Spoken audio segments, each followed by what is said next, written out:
Halo Sobat Cuan, kembali lagi di Kasep Podcast. Kali ini Sobat Cuan akan ditemani oleh aku, Fabian, sebagai Mahasiswa Kasep Angkatan 2025 sebagai host pada episode kali ini.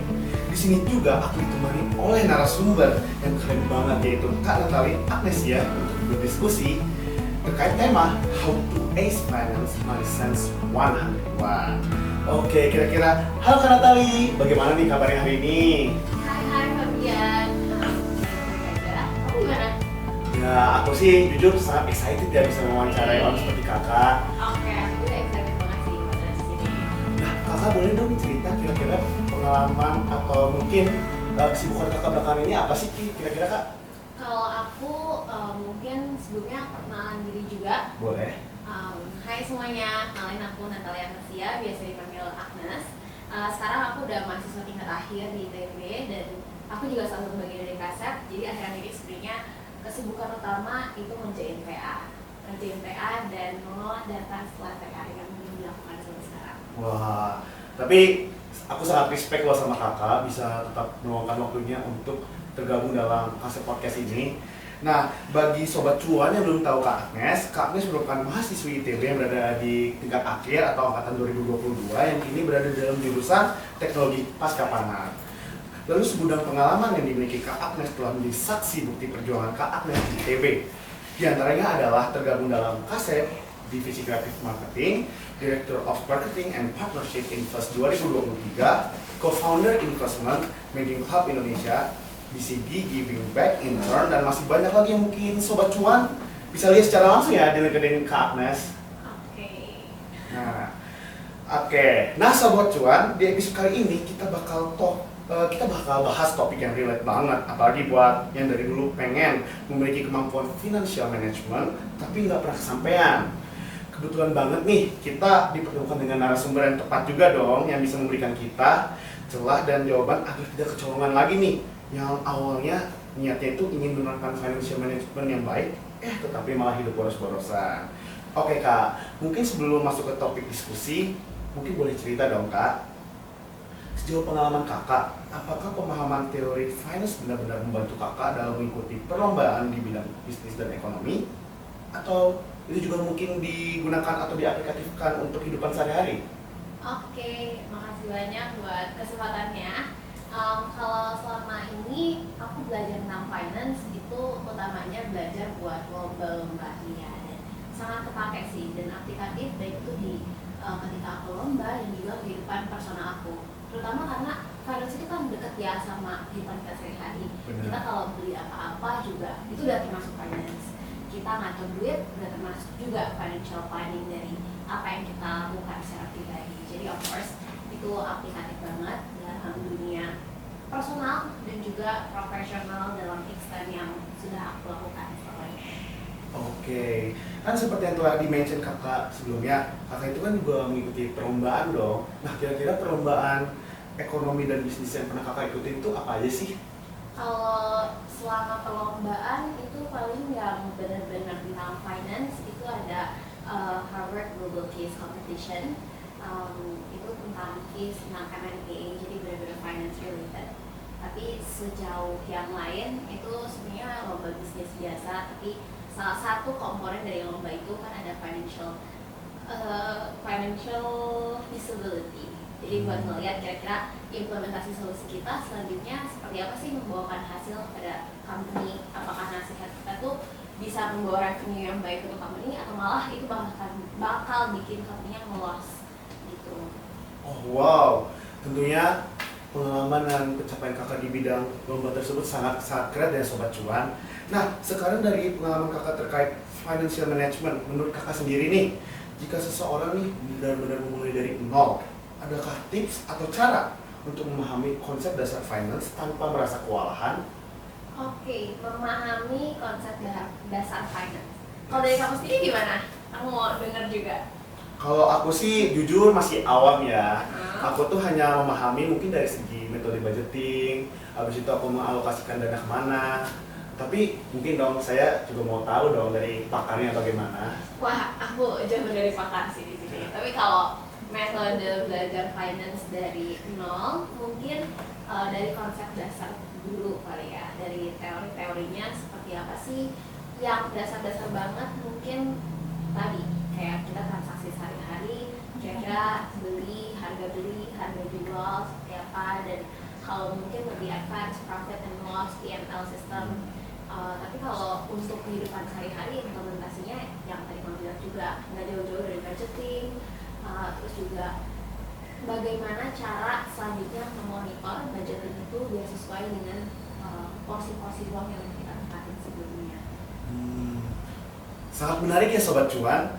Bisa banget nih Sobat Cuan coba mempelajari dan mempraktikkan finance advice dari Kak Agnes sendiri ya. Bicara soal framework ya Kak, katanya teori banget nih.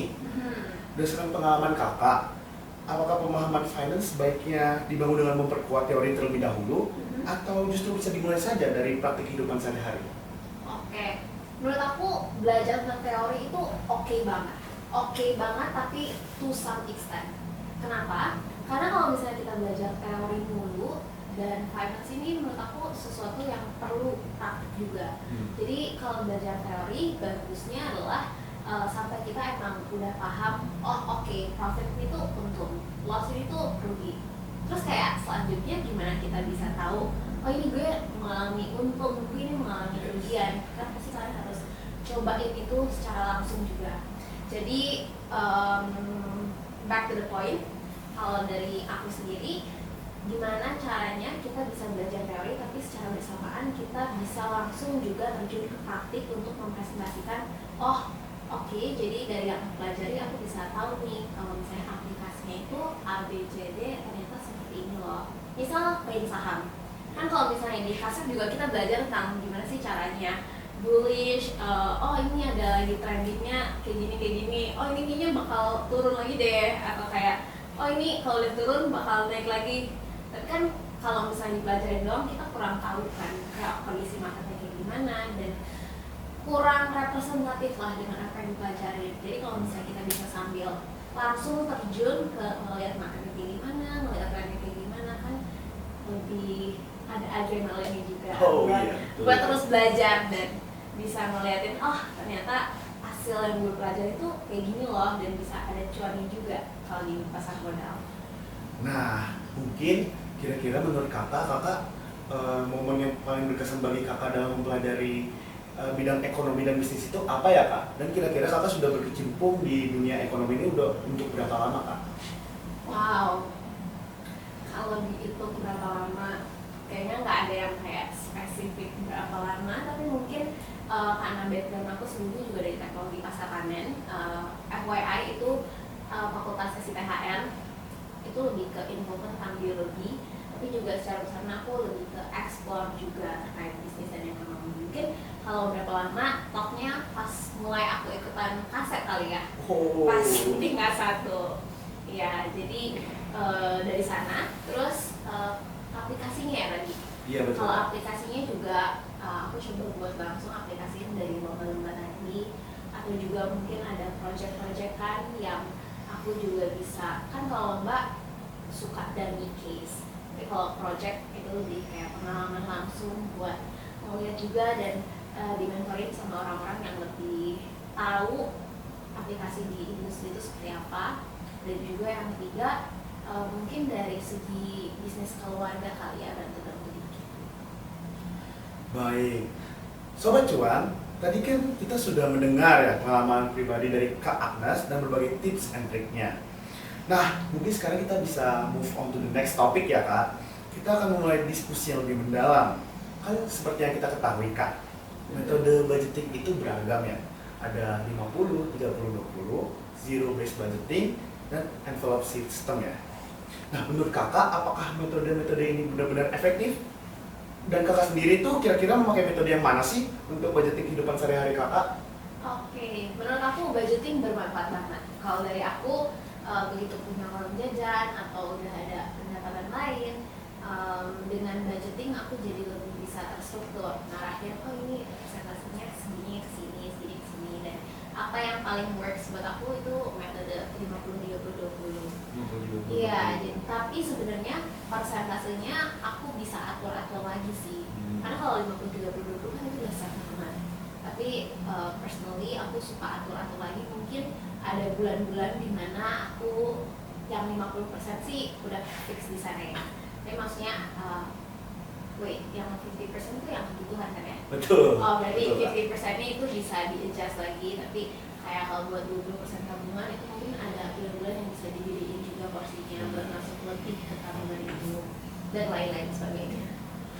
Tentunya hal itu juga bermanfaat aku sebagai host dan untuk sobat cuan yang mendengar kasih podcast ini ya. Dan ngomong soal efektivitas ya kak, metode budgeting khususnya untuk masing-masing individu nih kak. Bagaimana cara memilih metode budgeting yang paling cocok dengan kondisi dan karakter masing-masing individu? Oke, sebelumnya kalau kamu sendiri netapin budgeting juga nggak? Jujur seperti yang aku telah katakan sebelumnya, aku juga netapin kak. Kalau kamu netapinnya kayak gimana? Dan efektif nggak selama ini? Jujur, aku tuh suka sedikit bandel-bandel kak. Mungkin seperti kakak, patokannya tuh iya, seperti patokannya dari kakak 50, 30, 20. Tapi tuh aku kayak suka mungkin nabungnya lebih digedein. Iya. Tapi jajannya sorry ya, digedein juga kak. Ambil dari tabungan? Iya.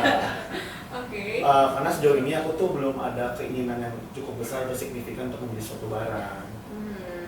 Oke. Berarti kalau kayak gitu bisa aku simpulin kayak sebenarnya budgeting ini emang efektif tapi seasonal, tergantung sama kebutuhan orang-orang juga masih.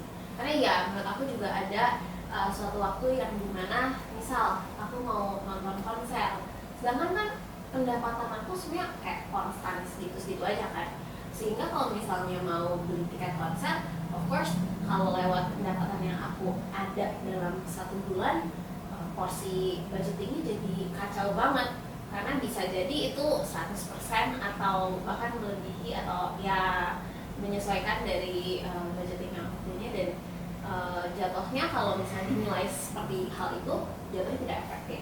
Tapi kalau menurut aku justru budgeting ini nggak cuma nge-capture hal-hal yang seasonal doang, tapi justru hal-hal seasonal ini tuh bisa menjadi hal yang udah dipersiapkan sebelumnya dari sistem budgeting itu. Jadi baik ya gimana seseorang mengelola pengeluaran dan juga budgeting porsi yang dilakukan untuk selanjutnya menjadikan itu efektif. Tapi juga efektif nanti bisa diukur lagi dari segi goals personal dari orang-orang tersebut. Emang efektif itu bagi mereka gimana sih? Apakah bagi mereka efektif itu sesuai budgetingnya dari bulan A, bulan B, bulan C itu sama seporsinya segitu aja, atau apakah dari segi nominalnya harus sama? Karena kalau dari aku nggak kayak gitu, karena kayak tadi aku bilang agak freestyle juga ya budgetingnya. Iya. Ya, jadi bagi aku efektif itu bukan seperti itu, tapi mungkin bagi aku efektif itu minimal ada nominal yang aku udah set buat yang minimal banget ini harus masuk tabungan, atau minimal ini harus masuk ke porsi saham aku gitu. Oh berarti dapat disimpulkan ya kakak itu tidak terlalu strict tapi fluktuatif cenderungnya. Iya bisa. Kira-kira kak mungkin dengan metode budgeting ini kakak bisa memenuhi kebutuhan atau keinginan seperti apa sih kak? Boleh disebutkan ya kira-kira? Contoh keinginannya apa tuh? Kalau aku sih mungkin dari beli sepatu boots ya kak. Kalau aku mungkin aku lebih ke kalau konsumtif ya, kalau misalnya ada diskon itu kan suatu pola konsumtif ya. Tapi mencoba membatasi diri sih. Mungkin kayak keinginan di saat-saat lagi ada diskon itu ada, tapi juga agak dilimitasi karena ingat ada budgeting. Ya, tentu ini juga menjadi pembelajaran bagi saya ya, masih nakal-nakal ya sobat cuan di luar sana. Nah, oke kak, sekarang kita mulai sedikit berat lagi nih kak pertanyaannya untuk berdiskusi terkait isu-isu yang sering muncul di lingkungan sekitar. Kalau dilihat-lihat tuh banyak masyarakat yang menganggap financial planning dan financial management hanya untuk orang kaya. Apakah narasi ini dapat dikatakan keliru atau justru ada faktor sosial yang membuat financial management terasa eksklusif bagi beberapa pihak? Oke, kalau dari sini aku mungkin ada dua pandangan. Satu, pandangan ini bisa dibilang eksklusif karena dari kita yang bisa melakukan financial planning itu artinya kita ada pendapatan yang memang terstruktur setiap bulannya atau setiap minggunya dalam satu periode tertentu. Makanya bisa dibilang kita punya privilege untuk melakukan financial planning karena ada pendapatan yang konstan atau mungkin bisa kita prediksi lah ya, yang mungkin kalau misalnya sebagian orang itu tidak memiliki privilege seperti itu sehingga makanya mereka kurang dapat menjalankan financial planning. Tapi di sisi lain pandangan aku yang kedua adalah financial planning ini sangat berguna, baik itu jika kamu memiliki pendapatan yang konstan yang dapat diprediksi ataupun tidak dapat diprediksi. Walaupun pendapatan yang tidak dapat diprediksi minimal banget, kamu bisa coba memperkirakan minimal banget memang pendapatannya berapa sih, dan dari pendapatan minimal yang kamu prediksi itu setidaknya di bagian sana porsisannya itu yang bisa dicoba buat financial planning. Jadi financial planning menurut aku penting dan juga ya semua orang pasti bisa melakukannya. Cuman lebih ke apakah mereka ingin dan juga konsisten melakukannya atau enggak. Baik, terima kasih atas komentarnya atas isu ini ya Kak. Semoga aku sebagai host dan Sobat Cuan di luar sana bisa konsisten dalam menerapkan. Dan aku juga. Dan Kakak juga tentunya. Oke Kak, terima kasih atas pendapatnya juga ya. Sekarang aku juga mau nanya pertanyaan yang relate nih dengan aku sendiri atau mungkin Sobat Cuan lagi di luar sana ya. Saat ini kita melihat banyak anak muda yang cenderung boros dan belum memiliki financial management yang baik. Menurut Kakak, apa sih faktor utama di balik fenomena ini? Apakah karena mereka merasa belum memiliki tanggung jawab keuangan yang besar? Atau justru ada faktor lain seperti gaya hidup, lingkungan sosial, tekanan media, maupun kurangnya literasi keuangan sejak dini? Oke, kalau dari faktor-faktor yang kamu sebutin menurut aku setuju semuanya. Tapi kalau dari aku sendiri aku melihat masyarakat, teman-teman sebaya aku kali ya saat ini sebenarnya ada biggest portion dari teman-teman aku sekarang yang udah sangat-sangat melek lah tentang literasi finansial itu seperti apa, bagaimana mereka bisa mengatur keuangan yang sehat dan lain sebagainya. Tapi mungkin ada juga teman-teman di luar sana yang tadi kayak kamu bilang mereka kemakan media sosial, jadi mungkin gaya hidupnya pengen memenuhi dari apa yang mereka mau liatin karena FOMO dari teman-teman yang ada di media sosial, atau juga ada gaya hidup konsumtif karena again kan sekarang kita tiap bulan itu kalau misalnya akal kembar pasti ada promo kan ya, promo gede-gedean, dan mungkin dari sana ada hal-hal yang pengen di check out, tapi justru ketika kita ada titik-titik itu justru malah jadi konsumtif juga. Dan juga ya dari segi tren juga kali ya, karena kalau dari tren misal yang terakhir lagi muncul kan kayak lagu buku kan, orang-orang kayak oh ini gara-gara lucu jadi pengen beli-beli, pengen beli-beli. Mungkin titik utamanya adalah FOMO, fear of missing out. Jadi Sobat Cuan, intinya fear of missing out adalah sebuah hal destruktif untuk meningkatkan literasi keuangan kita ya Kak? Iya, selama bisa dikendalikan itu baik. Tapi kalau misalnya FOMO-nya ikut-ikutan terus kan lama-lama ya tidak baik. Jujur aku juga sering FOMO sih Kak dalam melakukan financial planning itu kadang-kadang tidak optimal gitu. Mungkin kayak seperti yang Kakak bilang, aku tuh sering check out makanan dalam tanda kutip diskon angka kembar gitu. Itu mungkin bisa aku evaluasi juga untuk Sobat Cuan juga bisa dievaluasi dari masing-masing pribadi. Nah, mungkin kita juga bisa beralih lagi ke topik selanjutnya Kak, yaitu soal investasi yang mungkin seringkali menjadi topik pembicaraan hangat. Oke Kak, jadi dalam kondisi ekonomi yang fluktuatif, apakah menjadikan investasi sebagai fondasi financial stability itu realistis? Atau justru lebih aman kalau jika kita fokus ke cash management atau income security? Oke, menurut aku view ini harus didasarkan lagi sama kira-kira tipe-tipe orang itu tuh profil risikonya seperti apa sih? Karena kan ada orang-orang yang profil risikonya moderat, ada orang-orang yang agresif. Jadi dengan mereka udah tahu dulu, oh profil risiko aku moderat. Kalau misalnya kondisi ekonomi lagi kurang stabil, kalau masukin ke investasi kayaknya gue deg-degan dulu nih tiap hari, gue nggak bisa hidup damai gitu ya. Berarti for them ya it's better buat mereka mengatur keuangan dengan cara mereka yang lebih lebih aman kali ya jatuhnya. Tapi mungkin kalau buat orang-orang yang bisa menangani deg-degan di situasi ekonomi yang agak dar ini. Ya menurut aku jujur aku sangat merekomendasikan investasi sih ya. Buat menjadi stabilitas ekonomi, investasi ini make sense karena investasi ini nggak cuman tentang menghasilkan return yang gede-gedean, tapi juga untuk menjaga nilai mata uang yang emang semakin lama nilai mata uang ini kan semakin menurun. Jadi bagaimana kita bisa memulihkan building wealth while at the same time juga menjaga nilai mata uang yang ada di tabungan kita sesuai dengan apa yang terjadi di tren masa depan. Baik Kak, terima kasih atas jawabannya. Nah, tapi seperti yang Kakak mention sebelumnya, ada suatu hal yang bernama profil risiko. Kalau dari Kakak sendiri itu profil risiko Kakak itu bagaimana ya? Kalau aku cukup agresif.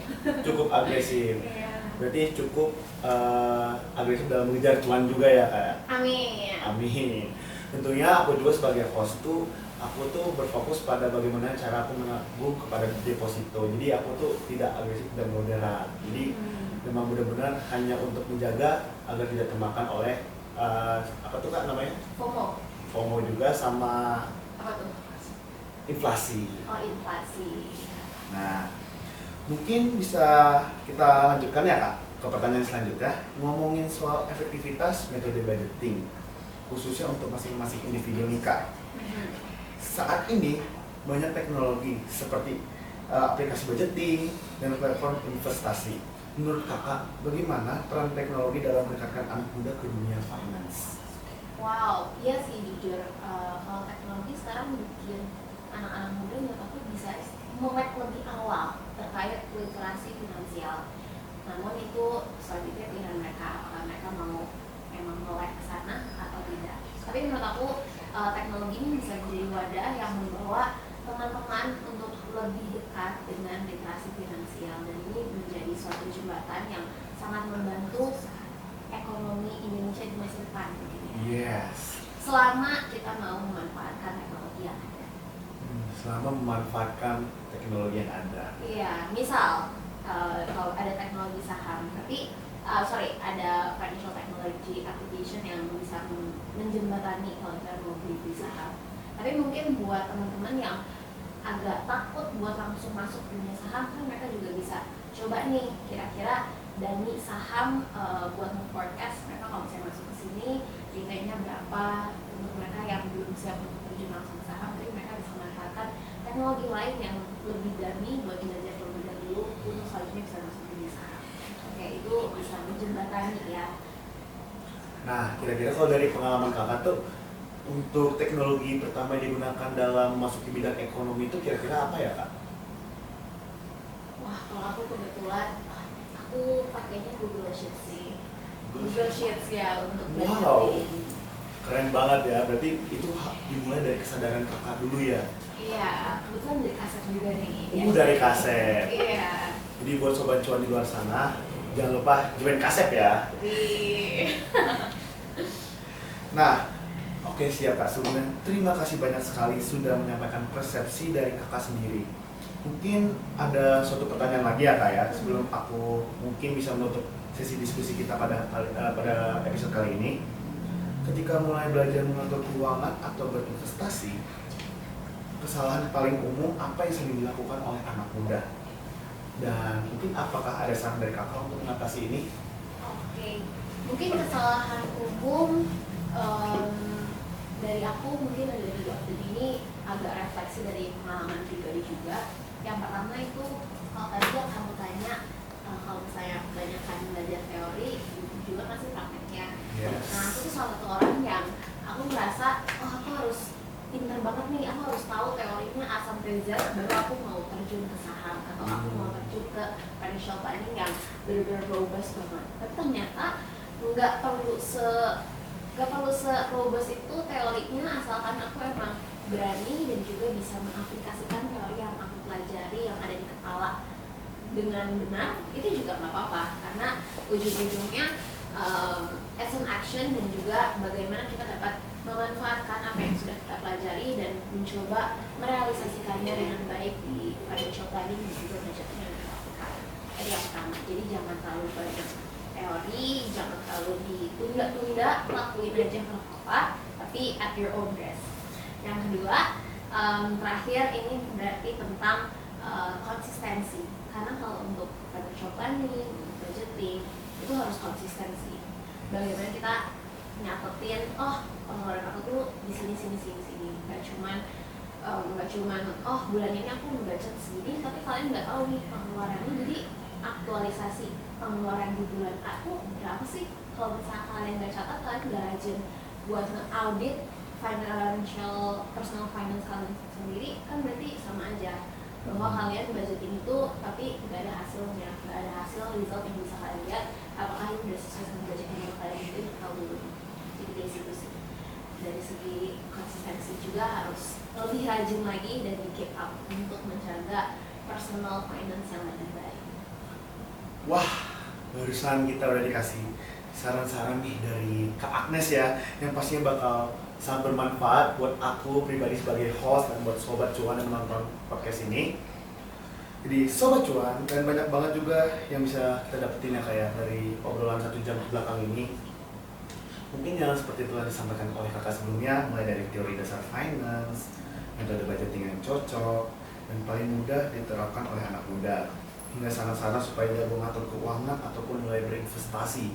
Sebut saja seperti yang kakak bilang ya, pokoknya fokus at your own risk. Habis itu juga kita juga tidak mengikuti dalam arti FOMO, fear of missing out. Nah, mungkin sebelum kita benar-benar menutup diskusi podcast ini, dari kakak sendiri, apakah ada pesan atau pesan yang ingin disampaikan dari topik podcast ini kepada Sobat Cuan yang mendengar ataupun menonton di luar sana?